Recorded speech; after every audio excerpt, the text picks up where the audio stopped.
Hi, my name is Stella Bourassa, and I'm doing a book review for City Vision Social Entrepreneurship course.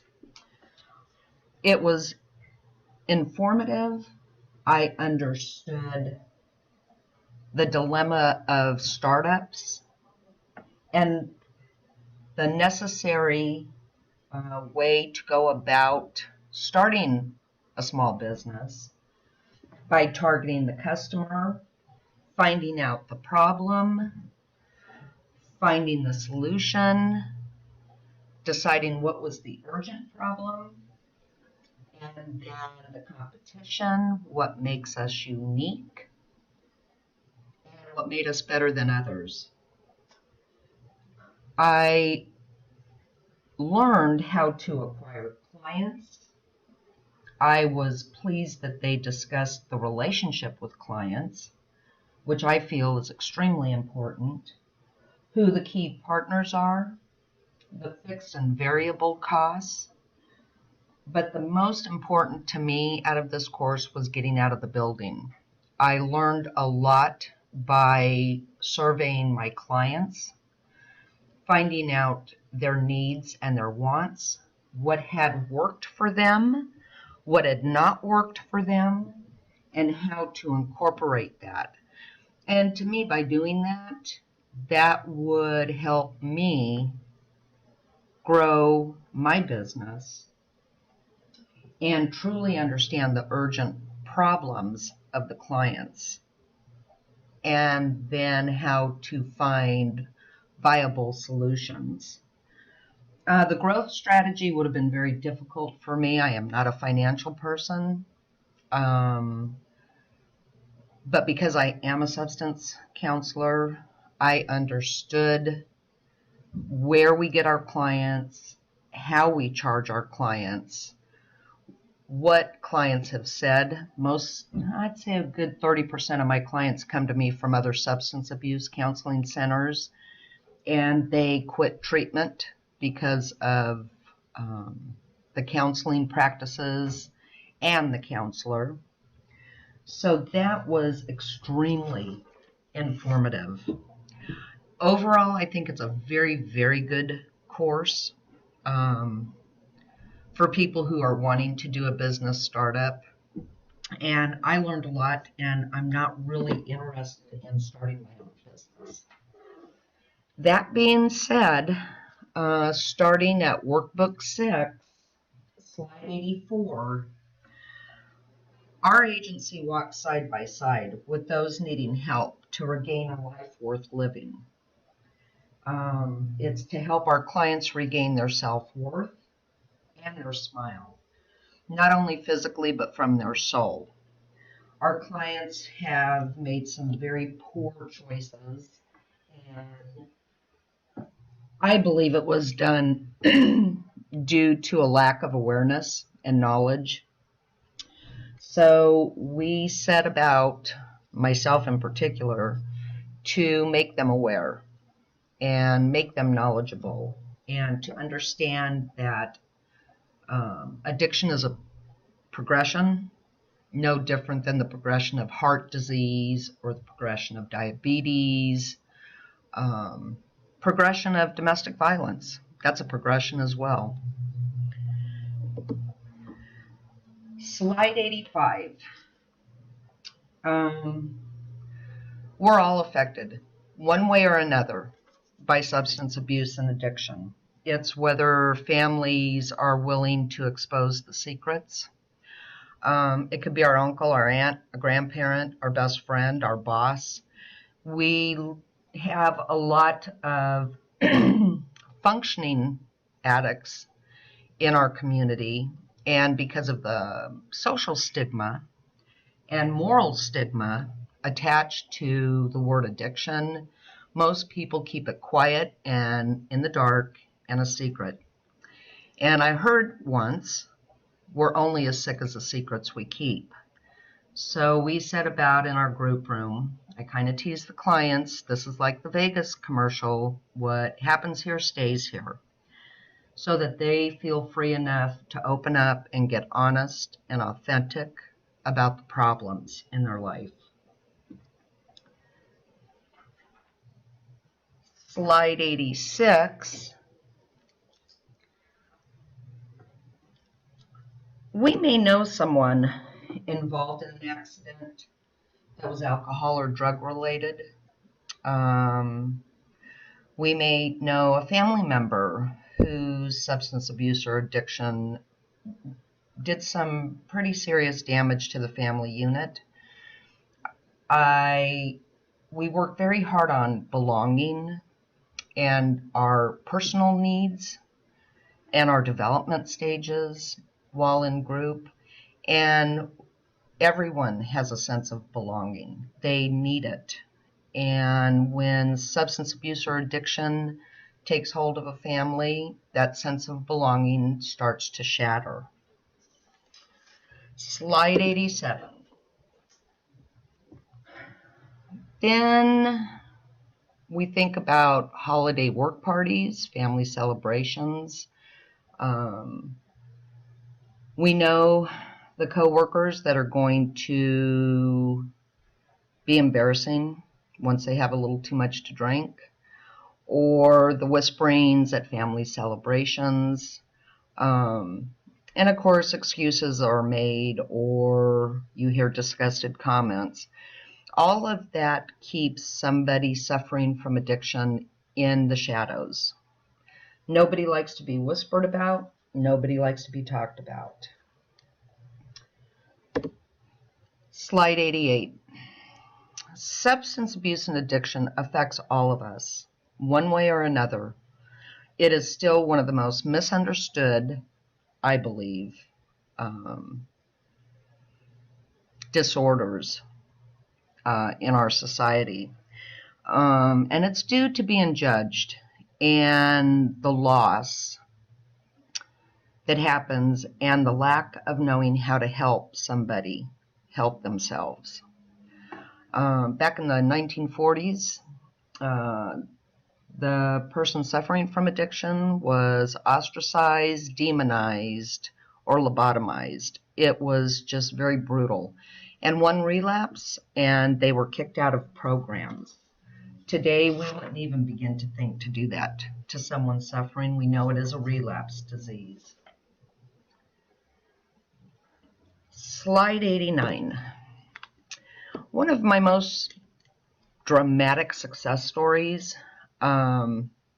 recent, was John Doe. I'm going to use anonymity. We have a sister agency we work with. They do outpatient detox, which is a cutting edge technology they're using, modality. People typically are afraid to be detoxed. They had to go into the hospital.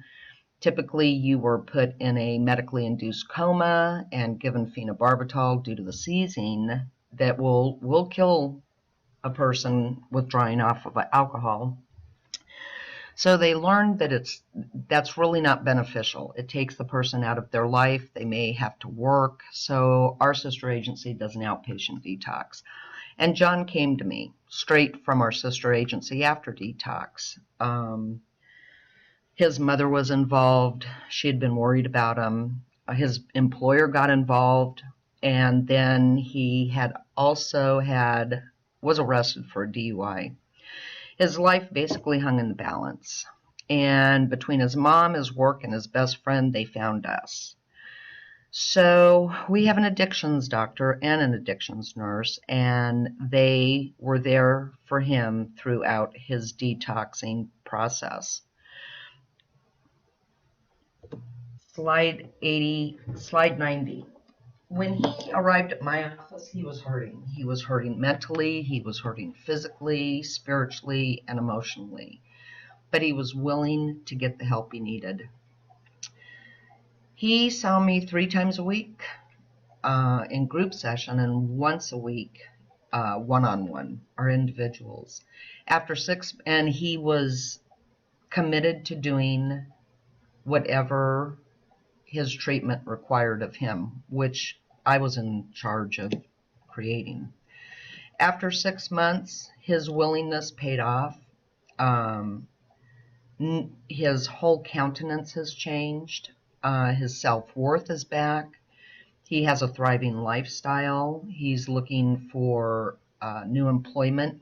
He's in the hospitality field, and the hospitality field is known for substance issues, abuse, and addiction.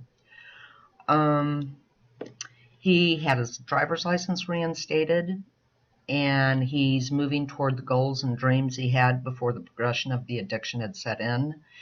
And he's working on his spiritual life.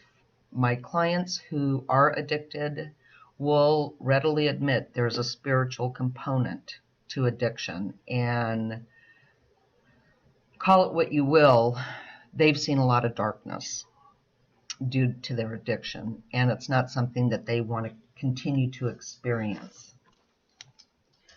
Slide 91. Our clients waste years on their substance abuse and addiction before realizing that 6 months of treatment is a relatively short amount of time. Within the first month, their physical body heals, their sleeping patterns return, they have a healthy and refreshing night's sleep with the REM, their mental clarity returns. Substances, alcohol is the worst drug known to man. It disrupts the blood pressure, the REM sleep. It creates a mental fogginess. Slide 92. I would roughly guess 90 to 96% of our clients suffer from anxiety and panic attacks. And they do use alcohol and other drugs to self-medicate. I believe that is something that is not understood in the community. Instead of judging people for being substance abusers or addicts, it's best to talk to people who are suffering from it. They do have anxiety and they do have panic attacks, and unless you've ever suffered from that, you have no idea the horrors that a person goes through, particularly with a panic attack. So it's understandable that they would find something to relieve those symptoms, albeit it's not the best, but it's not because they want to be abusing or addicted. It's because they're looking for relief. Some of the clients, which is most of them, do not understand that the alcohol and drugs is increasing their anxiety and destroying their central nervous system. And they do report approximately 70% that they see a noticeable and manageable decrease in their anxiety and panic attacks once they're sober.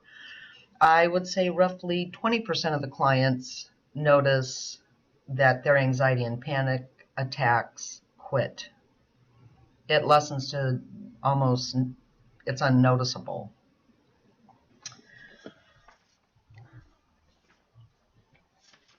Slide 93.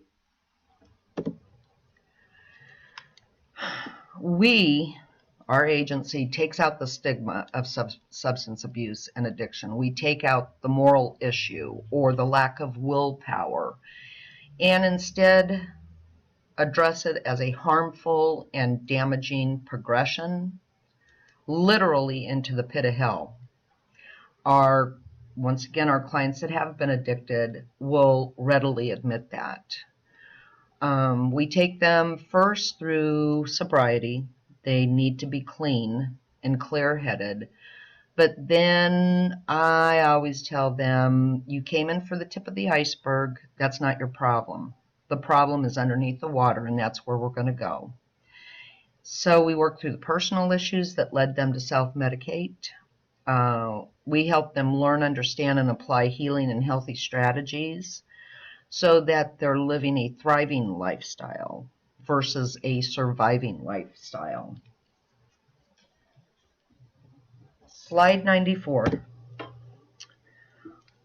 I think if we could get people to open up, we all know more than one person who's hurting and needs help. We're here to effectively help those suffering from an insidious lifestyle. We discuss the descent into addiction, the progression, and how how sly it is, that one barely even notices until it's too late. I address with them their conscience and the still small voice that they've been ignoring, and ask them to start listening to it again. We also help them understand that they're part of a bigger community, that they're a pebble in a pond, and as they heal, those ripples of healing will touch their family, their friends, their work, and their community.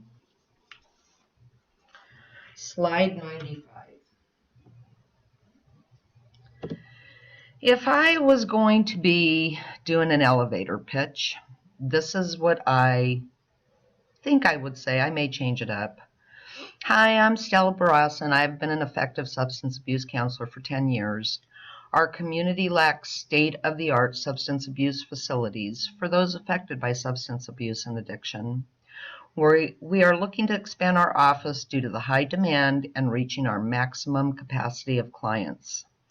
Another Chance Counseling Center has grown from 15 clients in June 2015 to over 50 clients by February 2016. We are reaching out to those who would like to be a part of bettering the lives of those in our community. When can we set up an appointment to discuss this further? Slide 96. I think people don't understand. People suffering from addiction and abuse, they're your neighbors. My clients always think they're going to be with the homeless or the severely addicted. And I tell them I've worked with the homeless. They're very, very nice people. I bet about 20% of the homeless I worked with had PhDs. Sometimes people just don't know, and they hit such a low in their life, it's hard for them to look up. So the idea is to put our hand down, help them up. And that if there's anything that I want our agency to be is that we don't judge, that we're not here to judge, we're here to help. And it's interesting, I had a client contact me while I was on vacation, and I did not know who they were, and I asked who they were. It was a client I had seen 6 years ago. She tracked me down and told me what an impact I had made, that she was now a substance abuse counselor herself in town. So we're going to set up and have coffee. But it's always helping that one person and then helping them help themselves and move forward. And hopefully, like AA says, carry that message and hope forward. So Another Chance Counseling Center has one substance abuse counselor, yours truly. I have over 200 college credit hours of education, over 10,000 hours working with the clients. I'm certified through the state of Florida, and I'm currently working towards my bachelor's in addiction studies through City Vision University. Our administrative assistant has over 20 years of sobriety, which brings in her understanding of the problems our clients are facing. My clinical supervisor is a licensed mental health counselor as well as a certified addictions professional. That certification, which is a CAP here in Florida, that's the next certification I will be obtaining myself. Our client base was 15 clients when I was hired back in April of 2015. We've now grown to over 50 clients by February 2016. 90% of our clients come to us due to legal issues. Within the last month, I've been surprised. The local universities and colleges are sending their students to me for their substance abuse counseling, even though they have counselors on staff at the colleges. We interface with the other drug task force programs in the community, as well as certain residential facilities. Clients coming out of inpatient and detox need aftercare programs, which we offer. There's level 3, level 2, level 1. I am a level 1 substance abuse counselor generally.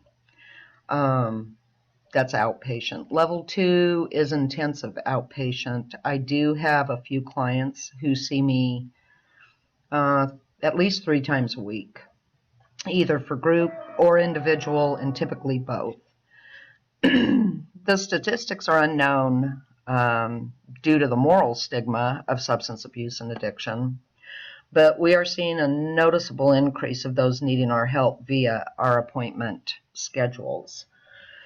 Once again, if I can kill that moral stigma, I believe we will see a whole lot more people seeking help, because that's what they need. They need help. They don't need judgment.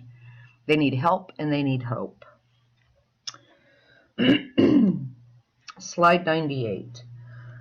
Effective counseling and the therapeutic alliance cannot be stressed enough. We have approximately 25 small and large agencies and facilities in our community. The clients who come to us and have been in treatment elsewhere, I would say roughly 30%, maybe 40%, inform us of our effectiveness and backs us up on the survey they take at discharge. We are currently at our limit for clients and are seeking to hire another counselor, as well as open up a new office at a new location. People are suffering in our community, which causes the community as a whole to suffer.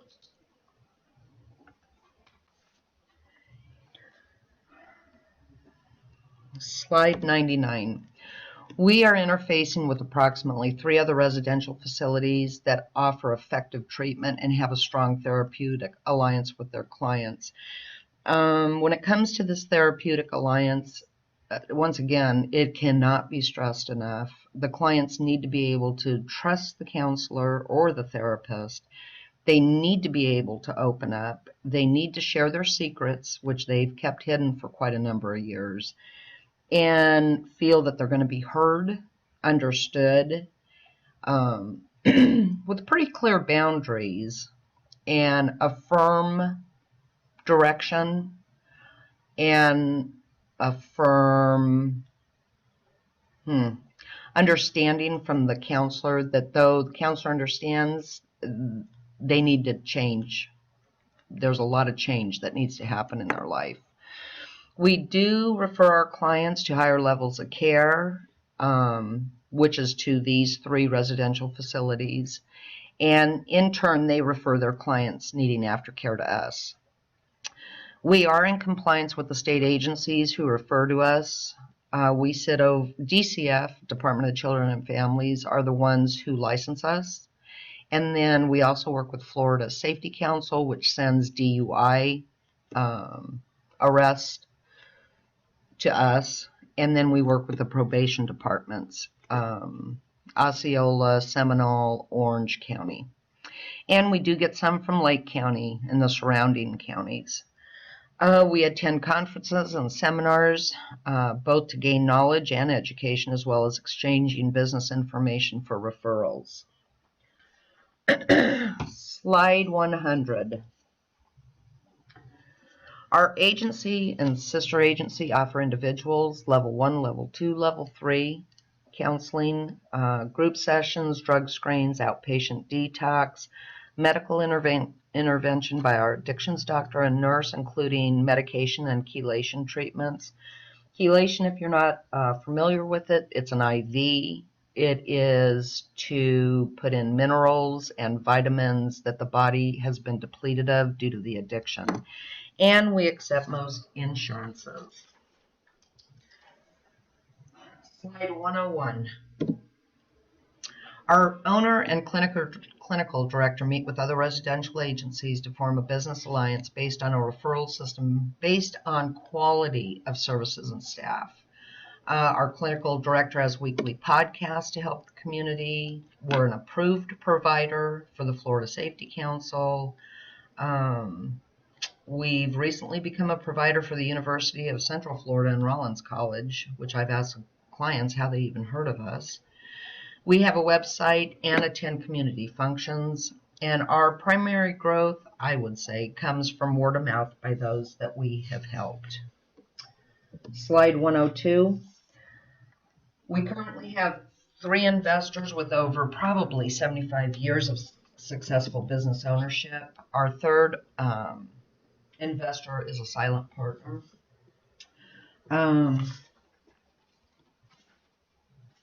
Slide 103. These are all rough estimates about our rent. It's pretty accurate. And you can look over those financials. Slide 104, our competition is Southeastern Counseling Center and New Leaf. The difference, I think, between us and them, Southeastern and New Leaf seriously overcharge. They charge for a 15-minute phone call. We do that for, I don't want to say free, but that's part of our services to the people seeking help. They charge almost $200 for the psychosocial. We charge anywhere from $35 to $85. Our group sessions are $35 versus their $90.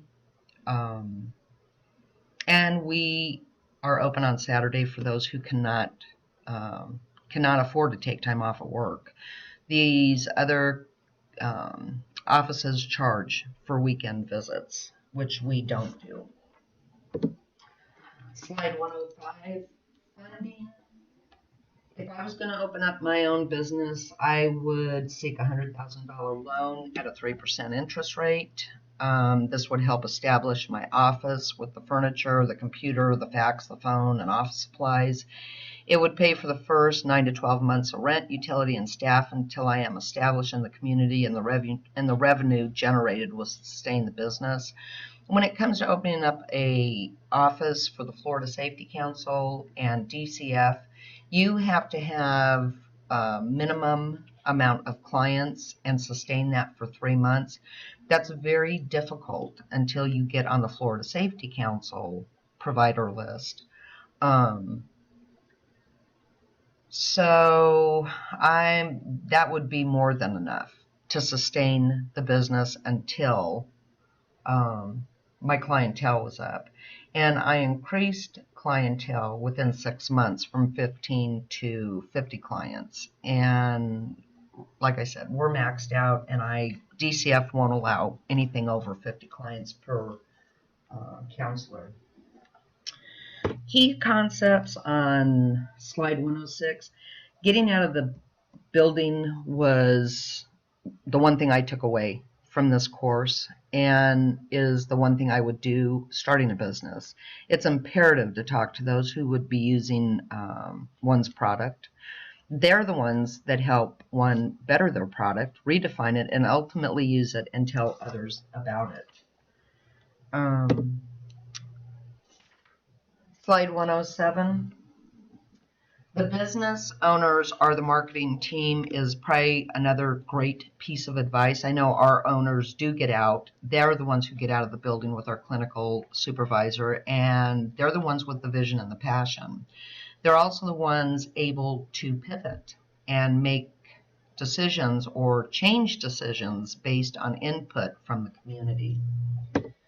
Slide 108 is the competition, and I've already discussed them. Slide 109, the business plan. Changing the order for presentation of the business plan makes sense. Instead of having that business plan at the beginning when the business ideas are still just that, ideas, it makes more sense to have it at the end after all the research has been done on competitors, the owners getting out of the building, and discussing with future buyers about their needs and possibly having done a pivot or two. Slide 110, the lean startup.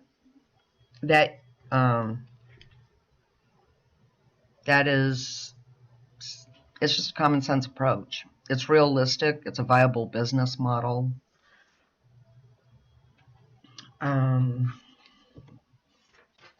Slide 111.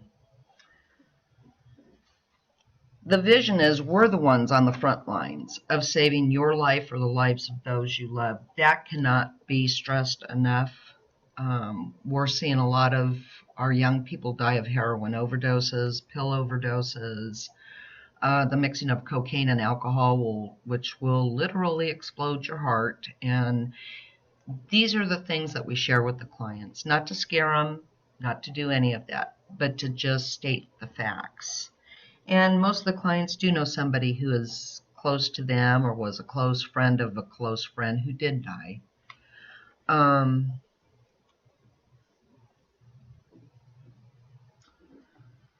Slide 111. Some of the survey comments, and they did surprise me.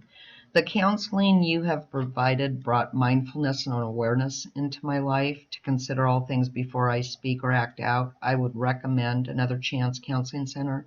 This was from a young man, successful entrepreneur himself, who had been to 4 other counseling centers before finally coming to us. It was not an easy road for him. I increased his treatment twice, and I told him the third time is the charm. I will recommend you into upper level of care. And he continued to stay with me and just did a wonderful job. My treatment has opened my eyes to areas in my life where I can grow. The counseling was non-threatening and addressed other areas in my personal life besides substance abuse. I loved this one. That is the one thing I try very hard to do, is not be threatening or judging. I just tell them, we got a problem, Houston, and we need to figure it out, or else it's going to get worse. This does not get better. This does not fix itself. And I do go into the other areas besides their substance abuse. To me, that's just the tip of the iceberg. There is a lot under that water that is generating and sustaining their abuse or addiction. Self-care really does work. I will refer to my counseling often to keep me focused. I share often what I have learned in treatment with those I love. I hand out packets, and some of them are pretty big, and I always tell them, share it. Share it with your family, share it with your friends, share it with your husband, wife, whatever, because this is really about self-care, and it's about self-love. The next one was the most important thing I learned is a cycle of abuse, how to recognize the signs, because if you're in it, you can't always see it on your own. I used domestic violence cycle of abuse and shared how their substance abuse and addiction is quite the same. There's the honeymoon phase, the build-up phase, and then back to the honeymoon phase. It was fascinating. They had not seen that from that perspective before. I will keep the materials handed out and refer to them often. I did not realize how common my problems were. Treatment improved the quality of my life. I have shared most of what I have learned with those I love. That's a big one for group session, is for the clients to recognize how common their problems truly are. They're not unique. They're not alone. There's nothing wrong with them. So many times somebody says something in group and all the eyes get big and they're like, I thought I was the only one who felt that way. My treatment helped me realize the things I was doing to push away the people I love and want in my life. I thought my counseling would solely be on substance abuse, but learned a lot about loving myself and working more on my core, which is something I do share with the clients, that they need to face that. So I'm going to kind of move through the rest of these because I'm coming up on my closing. Market opportunity is self-explanatory. Current solutions, which is 113. Slide 114. I'd like to talk briefly about, I do believe that we meet for a reason, everybody in our life, and it's either to be a lesson or a blessing, and our agency works very hard at being the blessing to those who are suffering.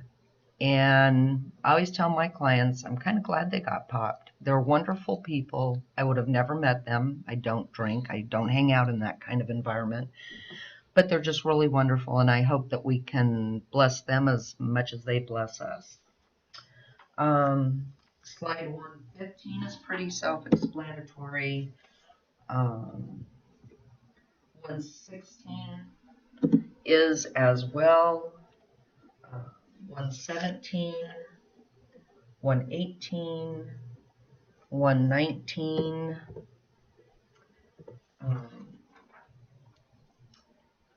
120. It's our team. Our the two owners that are here all the time have over 50 years of successful businesses between them and a heart for helping those in need. Our clinical supervisor has over 10 years of experience in education. The substance counselor, which is myself, I have over 10,000 hours of working experience, over 200 college credits of substance abuse and addiction education. Our admissions counselor has an excellent personality, 30 years of experience both in business and substance abuse and addiction. The gatekeeper is the most important key, since clients will choose us based on their interaction with them, why we hired our admissions counselor. I believe the second most important key will be the substance abuse counselor, being able to connect with the client in the first meeting. Last is definitely the pricing. It needs to be affordable. Our financials, slide 130, is self-explanatory. 131, 132 is also fairly self-explanatory. 133, our competition. I've already talked about our competition and the agencies we prefer to work with. What I do appreciate is Another Chance Counseling Center in Newbridge. We accept most insurances, but we also award scholarships to those who cannot afford more intensive treatment. And our owners also adjust cost for those who need treatment. 134 is self-explanatory. 135, 136. And that's pretty much the end of my presentation. Thank you so much for listening.